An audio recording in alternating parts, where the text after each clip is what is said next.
Hello and welcome to the Everything's Black and White podcast with me, Aaron Stokes, and I'm joined as always by John Gibson for the match preview episode as we look ahead to West Ham while also trying to find the positives of what has been a bruising week for Newcastle United on and off the pitch. We will look back a little bit at that Brighton game while also talking about some of the injury issues that have emerged since then. The likes of Lewis Hall and Sven Botman now missing the final. Lots of question marks around some of the other players and their fitness.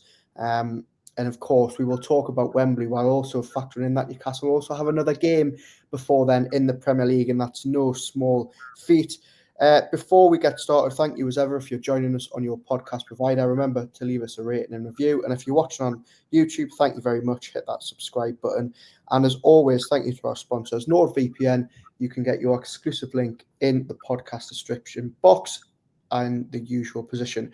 John, will start with looking back at Brighton, and I want to go into something you said in your Chronicle column on Monday, and I'm going to read this out. One of your paragraphs towards the end said, "What positives are there to be taken from Brighton? None whatsoever. Dubravka has possibly played himself in ahead of Pope, but right now Newcastle have to lick their wounds, contemplate the stupidity of some of their actions, and stagger on to West Ham, desperate to avoid further mishaps and try to patch together some of that confidence. We went into that last Carabao Cup final 2 seasons ago, devoid of form, and look what happened. Get the prayer mat out." And I suppose the question is, that was Monday. Has anything changed in the last 3 days? No, Button's got injured to join Hall and Gordon. I didn't know about Botman at the time.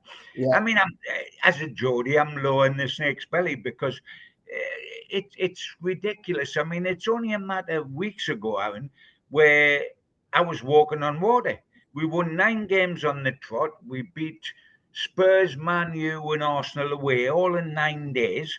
And I honestly, we had Gordon, we had Lewis Hall. I thought we were a match for anybody. We'd beaten Arsenal 3 times this season. They were second best side in the country. And now, in a short space of time, we're sitting here where form has been absolutely decimated. 3 of our best players in Hall, Gordon, and Botman will miss the final and miss West Ham and the run in for 2 of them. Certainly, Gordon will come back. And it's been a decimating time. It's all looking at the final itself, Aaron. Football's all about timing, isn't it? And Mm-hmm. if we could have played Wembley in the middle of that 9-game run, I could see us winning the pot, and we're playing the best side in Europe. But Yeah. I could see us winning the pot. Now, I'm desperate that I'm not going to witness what I witnessed in '74 when I was at Wembley and ended up with Liverpool 3, Newcastle North, the Supermat final. I want to do better than that. But that is my fear that I wake up in the middle of the night sweating because I'm seeing 1974 Groundhog Day all over again. Um, where there's life, there's hope. And the game hasn't been played yet. And, I'm not giving up any hope whatsoever. The football is littered with upsets, and it would be an upset to the neutral if Newcastle beat Liverpool at Wembley. Um, but I'm not giving up hope, and we've still got the greatest centre forward in Europe playing for us, not playing for them. Mm-hmm. So I'm not going to give up hope, but I'm certainly looking at life a little bit different than I was a few weeks back, Aaron. I don't think you're the only one, John. You make a good point in the column and what you've just said. It does feel very much like 2 years ago when Newcastle had this really patchy period of form, and everyone was talking about that final being a distraction. And we're in the very similar spot now. It's just that we're actually adding some injury absences into the mix. On Brighton, and you've spoken there about sort of the form being decimated. I mean, that on Sunday was a really good opportunity, not only to progress in the FA Cup, but just to build a little bit of momentum, build a little bit of confidence, get that form back on track. And instead, they now go into West Ham, and then obviously the final with real question marks about whether they can actually find a little bit of momentum before Wembley. There could be an argument, Aaron, before we kicked off against Brighton, but on the day of the match, for all we were in the Carabao Cup final already against Liverpool, there was an argument that we had a better chance of winning the FA Cup than the League Cup. Yeah. Because in the League Cup, we've got Liverpool, the best side in Europe, on form currently. And in the FA Cup, there was no Liverpool, no Arsenal, also no Chelsea and Spurs. It was an easier path, Yeah. not to the final, but winning the final. I felt more optimistic about the FA Cup than I did about the League Cup. And what do? We blow it. I mean, we're at home. Yes, Brighton had beaten us before. We know that, but they're not fearsome. They live on a pogo stick the same as us. They're either wonderful or they're awful. They're not Mhm. fearsome. They lost 7-0 at Nottingham Forest, for goodness sake. You know, we had a real opportunity to put our mark down. Not only did we get knocked out at home, but we lost Anthony Gordon, one of our best players, to an act of stupidity which defies anything that's logic. I mean, are we jinxed? I mean, Pope gets sent off before the last cup final, and then Gordon does before this one. I mean, is that the height of stupidity or just dead unlucky? You can make the choice, but it's crazy, isn't it? It is absolute. So it was a double whammy. We're out the cup and we've lost Gordon. I mean, how stupid can it be? How ridiculous can something happen as happened in that Brighton game? Yeah, there's been a lot of comments this week, and Eddie Howe was actually asked after the game on Sunday whether he thought Newcastle were cursed. And it does maybe look like that is the case. Obviously, adding to that negativity around the game was the fact that Lewis Hall missed out entirely, wasn't in the squad. We were really, really uneasy by obviously seeing that before kickoff. Eddie Howe confirmed after the game that he was seeing a specialist, and Newcastle have since confirmed that he will miss not only West Ham, not only Liverpool, but he will now miss the rest of the season. I mean, two questions here for you, John. One, and quite simply, how big of a blow is that for Newcastle in the short and long term? And two, who do you think comes in from? Do we see Kieran Trippier go out there, like we've seen for England? Do we see Tino go out there for the next couple of weeks, like we've seen obviously over the weekend and previously? Or is it time to bring Matt Targett in? What do you see that position looking like in the next couple of weeks? Not good. That's the first thing I would say. I mean, all our blue chip players that have carried us forward, like Gordon and like Tonali and like Bruno, their form's dipped. The two blue chip players, in my humble opinion, whose form stayed right up at the highest level was Lewis Hall and Isaac, because he continued scoring goals. Lewis Hall has been a joy. He is arguably our player of the year. The only challenge he's really got over the whole season is Isaac's goals, the Yeah, number of goals. But Lewis Hall played Mo Salah terrific down he got a bit of a touse in the second half up here in a 3-3, but he played down at Anfield and he was superb against Mo Salah. yeah, Now he's out. He has had a wonderful season. He's a young man that totally deserves it because the season before was tough.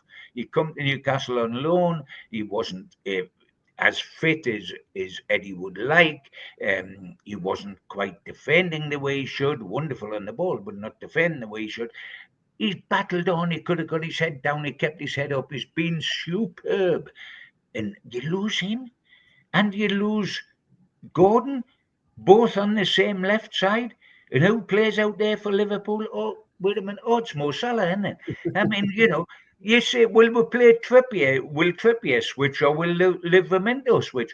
If Eddie Howe asks either of them, they'll both say, I don't want to switch. Would you want to switch and have Mo Salah instead of being on the other side? I would say, just leave me at right back, mate. I'm okay at right back. I don't want to go over there.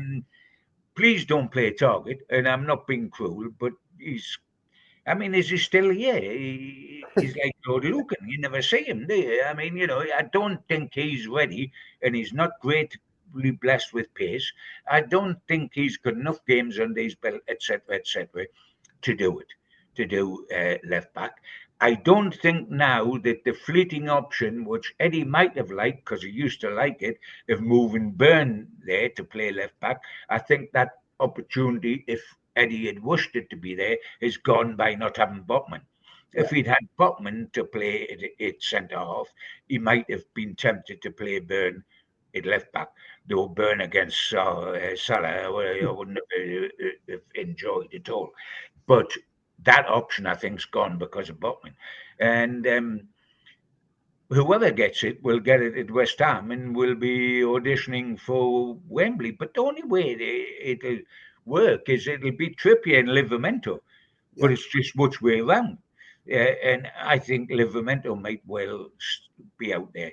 I don't think a Trippier at 34 might want to have Salah in his face for an hour and a half or in perhaps longer.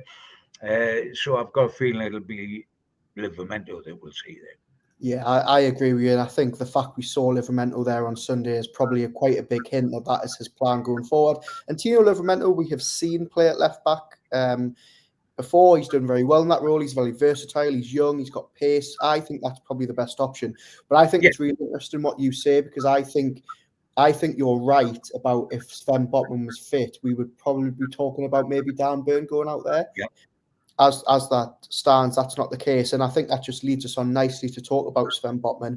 Now, for anybody watching or listening who isn't maybe aware of the news, that Newcastle haven't confirmed this yet like they have with Lewis Hall, but we understand that Botman is set to miss the Carabao Cup final. It looks like he will need knee surgery again for an issue that he sustained back in February.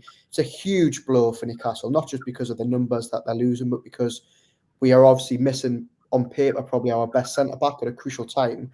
And I mean, I suppose it's Fabian Schär and Dan Burn at centre-back. And as you say, their form has probably dipped with the likes of Bruno in recent weeks. I mean, if you talk to Andrew Musgrove, he has been very critical of Schär in particular in recent weeks for maybe dropping off from the standards we saw at the start of the season.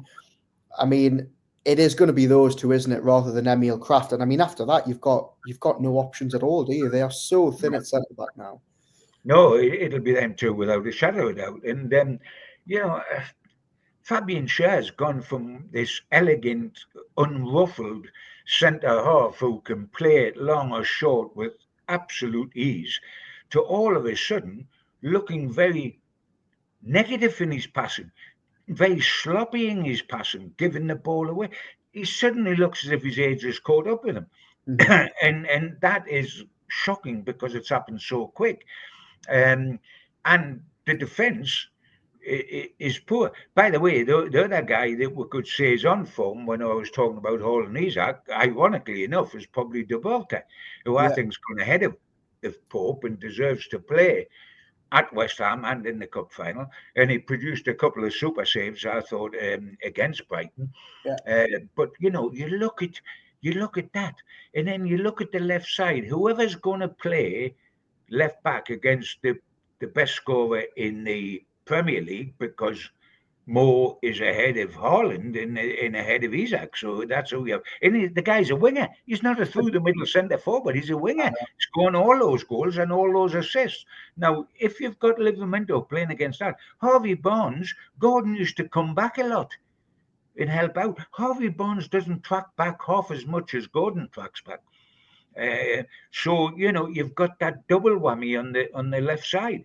And Harvey Barnes, for me, with utmost respect, apart from scoring spectacular goals on occasions, his overall contribution to the team, I think he has been a poor buy at 37 million.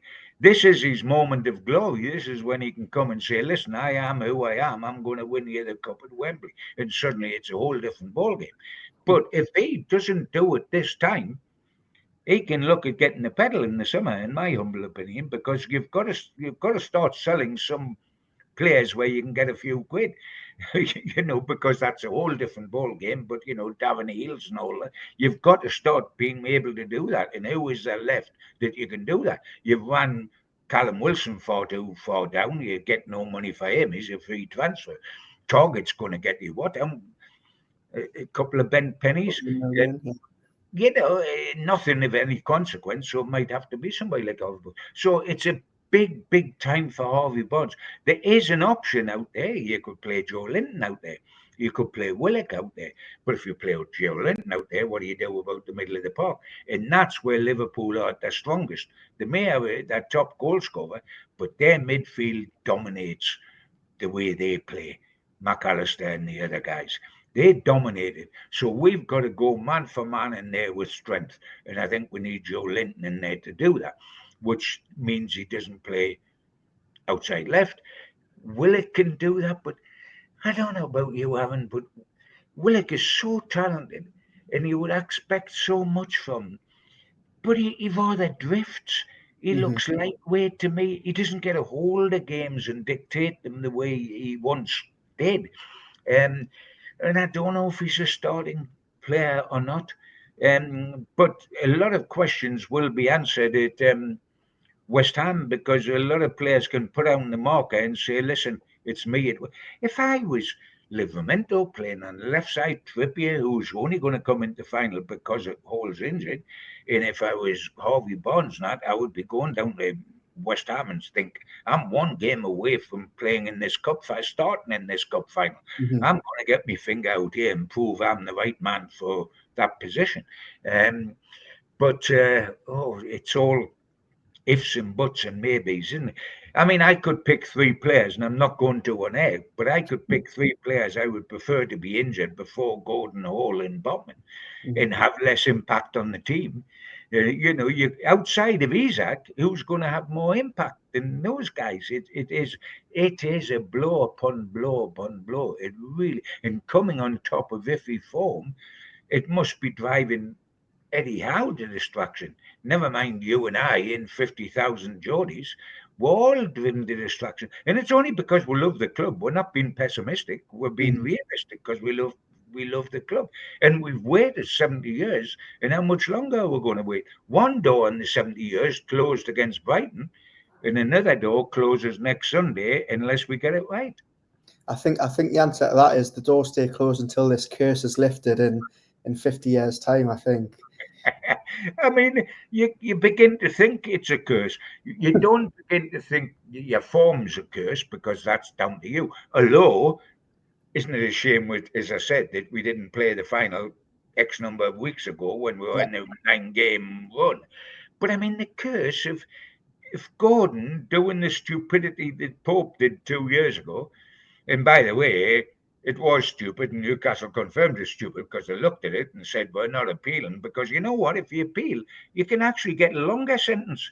And there was no. I mean, we're all Newcastle fans. We all want to see Anthony Gordon playing, but I think you'll be very hard pressed to find a Newcastle fan who will come out and say that should have been overturned or they would have won an appeal. You're never No. getting that overturned, are you? Never. Well, do you think Newcastle wouldn't have appealed if they thought there was a remote chance of Yeah. if appeal being upheld because you would get him for the final? They looked at it and said, "Go, blimey, no, let's leave sleeping dogs alone. We're not going to enter into that. We're just going to have to take our medicine." And no doubt, Anthony's in tears privately, etc., etc. I don't doubt that for 1 minute. But that doesn't help him. It doesn't help the team. And it doesn't help us. And unfortunately, that act of stupidity, when you look at what's happened with Hall and Botman and form, I mean, it's crazy. It really does feel like a jinx. Yeah. And it's almost like, but I'm used to that because since 1969, I've seen. I mean, I know you lads have seen now, but I mean, I'm old enough to have seen '69, and as a kid to have seen the three times in the '50s. But that's a long time of absolutely nothing. I mean, we're going back to the '50s for the last domestic trophy, and there's not one of those players alive today. I mean, that's how ridiculous it is. I mean, the '69 guys are old age pensioners now, but the '55 guys are Yeah. all dead. A club of this size, and all of a sudden, well, we close one door against Brighton, the FA Cup, and the other door, who we're playing again? Oh, it's Liverpool. What a shame, But Man City, the greatest side of modern times, last year in the cup final against their noisy neighbours, Yeah. they've just got to go through an hour and a half, and they've got the FA Cup to go with the Championship, etc. They lose. Yeah. 10 years ago, they finished second top in the Premier League. They go to Wembley to play Wigan Athletic, who have Little just old been Wigan. Yeah. relegated, who have just been relegated, And what do? They lose the final. So all hope has not gone. A lot of it has, but not all. A two-horse race, Devon Lock fell down when he had won the Grand National in the home straight after taking all the fences. So I don't know. Two of their players sent off in the first 5 minutes, an own goal in 8 minutes. The whole complexion changes. I love that thinking. The thing I well, two things I keep telling myself about that Wigan Man City final and saying if Wigan can do it, Newcastle can definitely do it. And I also keep telling myself how sweet is it going to feel when Newcastle defy the odds and win it with no Botman, with no Gordon, with no Hall. It's going to feel much better than it would have if we'd went in as favourites. So that's what I'm holding on hope to. Well, I mean, I go back as a kid, Aaron. I'm trying to build up this feeling that we might get lucky. I go back as a kid to 1951, which is when we first started these three cup final wins in 5 years. 1951, I was a little lad sitting in front of me Auntie Gracie's telly, a little black and white thumbnail thing, and Newcastle were playing Liverpool, were playing Blackpool, who now in those days were a super side. And it was what was supposed to be the Stanley Matthews final. The whole of the country were rooting for Blackpool because the only medal Stanley had not got, and he was such a great player, he got knighted, etc. The only medal he hadn't got was the FA Cup medal. And the whole of the country wanted to see Matthews get he got it about 4 years later, but they wanted to see. And we went and took up Matthews and the whole Blackpool side and won 2-0. And War Jackie, the Isaac of his day, got the 2 goals. That sickened the whole country. So there was another upset as far as the whole country. Matthews was denied his medal. So I've lived and seen some big upsets in cup finals at Wembley. This, I would admit, would be an upset to the rest of the country. But why not? Exactly, why not? And as you say, it's 90 minutes. Who knows what can happen? And hopefully Newcastle get lucky on the day. Before that, though, we do need to talk about them going to West Ham. And I just want to read you a comment that one of my colleagues posted this morning. And I want to get your take on it because I think there'll be a lot of Newcastle fans who are in the same mindset. But I think it will split opinion. And he wrote, Eddie Howe now needs to effectively write off the West Ham game. In the grand scheme of things, it's not that important. Just use as many of the players not likely to start at Wembley as possible. That includes Pope, Kraft, Target, Longstaff, Miley, Asula, Wilson and Barnes. What's your take on that? Do they need to just forget about West Ham or is the top 4 push too important to do that? Now, you can't do that, in my humble opinion. You just cannot do that. I mean, why we'll do that, and we can play me centre forward and you outside left. We can lose 6-0, and we'll roll up to Wembley in a great frame of mind, won't we? I mean, you can't. It'll be hard enough not to lose without giving it away and sacrificing it like that. I mean, there's too many questions to be asked for Wembley. First of all, is it Dubrovka or Pope? We think it should be Dubrovka, but the 90 minutes will help defend that. Now then, should Livramento play on the left or Trippier? You've got to decide that down at West Ham. Put one of them on the left and see how he goes. Does Barnes start or does Willock start at outside left? So you've got to sort that out at West Ham. You can't go down there and put the reserves out and then think, oh, now then, what'll I do in goal? What'll I do at left back? What'll I do at outside left for Wembley? This can help solve that problem for you. Also, by the way, I would just like to mention that while we're trying to cling on to any hope we've still got hope of Europe, through the league. So we're going to parcel up the 3 points and say to West Ham, there you go, there's a nice little gift from us. Just you cheer for us in the cup final when we come back to London. I mean, we want to try to somehow get back into getting points for Wembley. I know it looks as if we won't. I know it looks as if we're second in the betting for the League Cup final. But we can't just give up the ghost of both. We are supposedly fighting for Europe. Is the 9 months' work we've done so far, we're just going to say none of it matters. We've given up on qualifying for Europe through the Premier League, and we've given up on Wembley as long as we keep our dignity and lose with dignity. You can't go down that road. Anyway, I'm a Geordie. To hell with giving up to some flipping Cockneys on the match.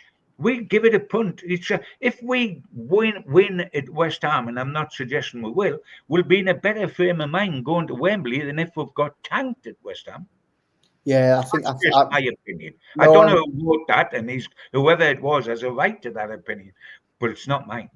well, John, I thought that would be your answer, but I thought it would be a nice debate for the listeners, and I thought you would give that answer.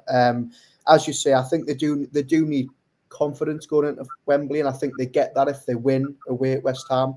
I think those players, especially for me, Dubravka, as we touched on, I think he's got to start. And if he doesn't start and he starts Pope at West Ham, he's got to start Pope in the final. I think you can't be chopping and changing. You've got to let them find momentum. And I think the fact he played Dubravka on Sunday is probably a hint that he's back in now, which I think we'll agree is the right case. But I'm with you. I think go down there, play a strong team, try and wrap them in cotton wool as much as you can because we don't want any more injuries. But as you say, there's still a lot to play for in Europe. They come up against a good West Ham side who have found life a little bit tough under Graham Potter, but they've won the last two. What are you expecting down there against West Ham? Well, I tell you what, last weekend, when Brighton come up to Newcastle, Brighton had won up here in the league. And I felt we're going for revenge for that defeat, and we will beat them when we'll stay in the FA Cup, etc., etc. Fast forward 1 week, and we're in exactly the same position. West Ham won up here, and we'll get revenge against West Ham, and etc., etc. Well, will we? I mean, it is the same situation. Doesn't it tell you, as a side thing, Aaron, our home record, the number of sides that's come up to St James's Park and won? I mean, it's frightening what happened to the Fortress. And I'm not talking about Champions League sides coming up here and winning. I'm not talking about Liverpool winning up here or Arsenal winning up here. I'm talking about Brighton winning twice up here, West Ham winning up here, Bournemouth winning up here, Fulham. I mean, goodness me, these are sides where we used to tuck them up and put them to bed at St James's Park. That's the sort of crazy season. I know we've beaten Forest 3 times and Arsenal 3 times, and we've won it at Spurs and at Man U. But you look at some of the other results, they're horrendous. So which Newcastle we were saying is going to turn up? Now, I think West Ham is going to be agony. I'm not meaning in terms of the result. I'm meaning in terms of sitting through the hour and a half. I think I'd rather sit in a dentist chair for an hour and a half, because we don't know what we're going to get. We don't want to be humiliated. But Dubravka should be playing and saying, I'm 1 match off Wembley starting. Livramento left back, I'm 1 match off Wembley starting. Trippier gets in right back. All of a sudden, I can play at Wembley. Same with Harvey Barnes outside left, etc., etc. If Willock gets on, if somebody else gets on, etc., etc. Listen, I can make a case here. There's a lot of people. There's only Isaac where we say, go out there, son, score goals because we like you scoring goals, but for goodness sake, don't go in there and any tackle or anything like that because we just need you to go out, and we will send the Duff team to Wembley instead of to West Ham. But no, I think there's an awful lot for individuals to play for, to aim at West Ham, because they can get in. If Dubravka or Livramento or Trippier or Harvey Barnes showboat down there and don't put the graft in at West Ham, they probably won't start at Wembley. So there's plenty to go to West Ham and play for. Yeah, 100%. It's a big chance for some of those fringe players, like you say, Willock, Barnes, Trippier, to really lay down a marker for the weekend, and hopefully they do that. John, just before we go, I'll put you on the spot and get a score prediction from you. Oh dear. Oh dear, oh dear, oh dear, oh dear, oh dear. I thought you would do that.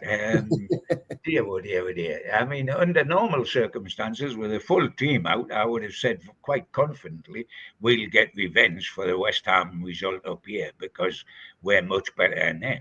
But the run of form we're in, and with 3 of our top players not playing, I think it'll be a draw. And a lot of people say if you say a draw, you're sitting on the fence. Well, you're not. You're not actually, are you? I think it's the opposite. I think because usually people will go, well, one team will win or the other team will win. I think by saying a draw, you're going the opposite of sitting on the fence. You're being bold. Yeah, absolutely. And I tell you what, I would accept a draw before we start, because what I don't want is them to win 3-0 or something of that nature. So we've then got a week, because actually we're playing in the week of the final, aren't we? We're playing on a Monday night with the final. I don't want to spend 6 days with everybody, all the national papers saying, "Oh, Newcastle a bunch of no-hopers. Haven't they got nobody here? They're well above their station. Did you see them get hammered at West Ham? Did you see them get knocked out the cup?" We will get slaughtered nationally. And I don't care about them. Let's have a siege mentality. It's probably the best way to go to Wembley anyway. But I can't be putting up with all that in the week up to Wembley. Let's go down there and get some dignity out of this game. Let's get some miles under the bench. Let Livramento look like a good left back, because he's a Rolls Royce of a player. Let Trippier defy the years that he's got on him now and show us why he was such a wonderful signing when we first got him. Let Harvey Barnes justify 37 million, which would be nice. Let Isak remain injury-free and perhaps have another goal under his belt. So there's plenty to achieve down there. And I'm going for a draw. I think a lot of people will take that, a draw and hopefully no injuries, and I think that will be a solid evening's work going into the final. I think you're not too far off there. I think, you know what, I think it'll be 2-2 or Newcastle will sneak it 2-1. But I think they'll avoid defeat, hopefully, and as you say, build some confidence before Wembley. Before Wembley, John, we will be speaking to you again next week. You'll be back with Andrew in the usual slot. We'll also have the usual build-up to West Ham over the weekend with a view from the opposition, and the Monday show, which should be on a Tuesday next week with myself and Andrew. Thank you very much for joining us, as always, and enjoy your weekend. Hopefully you can have a nice one before Newcastle play on Monday, and we'll speak to you very, very soon. Take care, Alan. God bless. Cheers, man.